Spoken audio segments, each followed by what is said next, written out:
2017 में उत्तर प्रदेश की सत्ता संभाली मुख्यमंत्री योगी आदित्यनाथ ने। इसके बाद जनता ने उन पर भरोसा जताया तो 2022 में भी उन्होंने बीजेपी को यूपी में जीत दिलाई और दूसरी बार मुख्यमंत्री बन गए।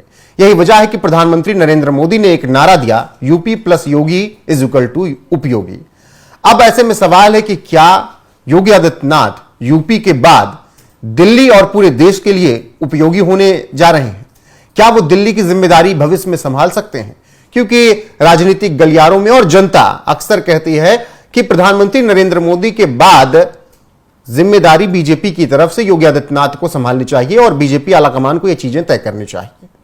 ऐसे में योगी आदित्यनाथ से सवाल हुआ कि आप बार बार कहते हैं कि सत्ता छोड़ दूंगा, मठ लौट जाऊंगा, मुझे मोह नहीं है, मैं योगी हूं, तो क्या दिल्ली से बुलावा आ गया है?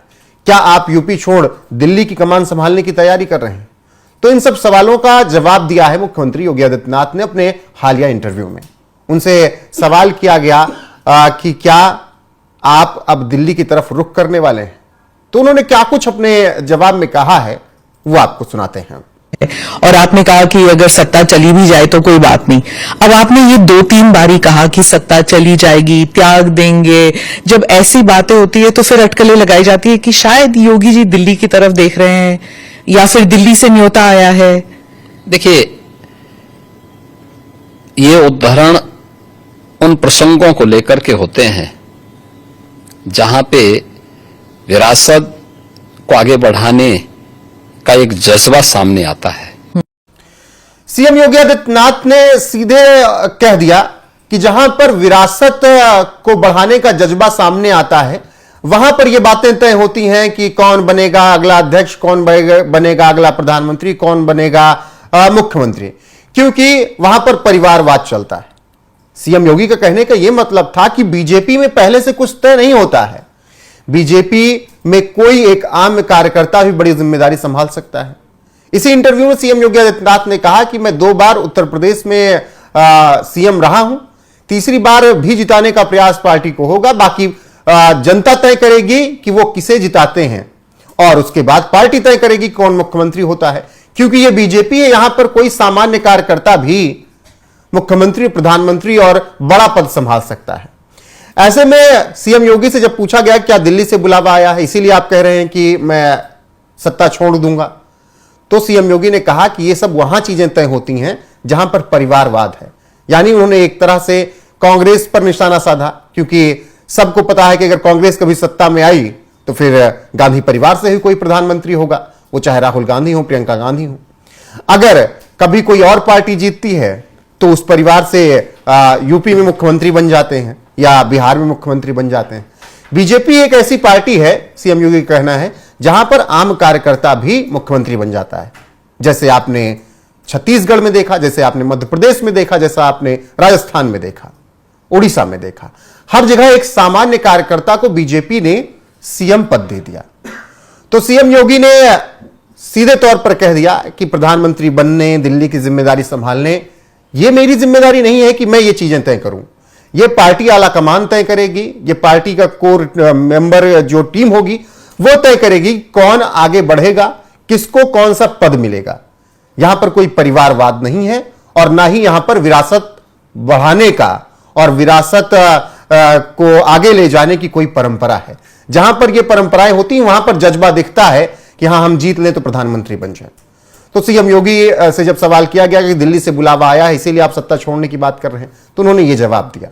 यानी कोई उनका तरफ से यह नहीं कहना था कि हां मैं प्रधानमंत्री बनूंगा या मैं बड़ी जिम्मेदारी संभालूंगा, क्योंकि वो जानते हैं कि बीजेपी और बीजेपी में सब कुछ कार्यकर्ताओं के सहयोग से तय किया जाता है, किसी को थोपा नहीं जाता है। फिलहाल सीएम योगी आदित्यनाथ ने इस इंटरव्यू में और भी तमाम बातें कही हैं। उन बातों के साथ आपको छोड़े जाते हैं। बाकी इस खबर पर आपकी राय क्या है कमेंट में जरूर बताइएगा।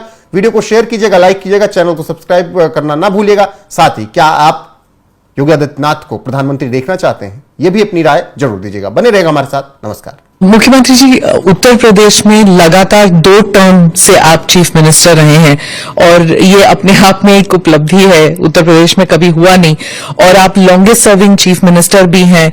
तो उत्तर प्रदेश की जनता ने आपको दूसरी बार क्यों इलेक्ट किया था? क्या इसलिए कि आपकी छवि एक हिंदुत्ववादी नेता की है, या फिर फर्स्ट टर्म में आपने माफिया राज पर जो धावा बोला था इसकी वजह से? किस लिए आपको दूसरी टर्म में?